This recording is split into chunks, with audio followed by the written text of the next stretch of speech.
بسم الله الرحمن الرحيم. اللهم صل على سيدنا ومولانا محمد صاحب التاج والمراج والبراك والعلم، دافع البلاء والوباء والكحط والمرض والأقم، اسمه مكتوب مرفوع مشفوع منكوش في اللوح والقلم، سيد العرب والعجم، جسمه مقدس مؤطر مطهر منور في البيت والحرم، شمس الضحى بدر الدجى صدر العلا نور الهدى كهف الورى مصباح الظلم، جميل الشيم شفيع الأمم،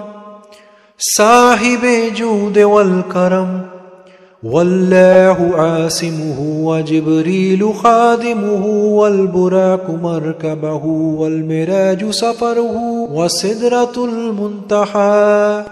مقامه، وكاب قوسين مطلوبه، والمطلوب مقصوده،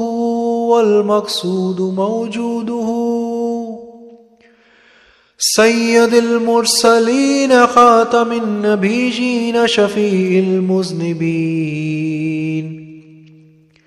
أنيس الغريبين رحمة للعالمين، راحة العاشقين مراد المشتاقين،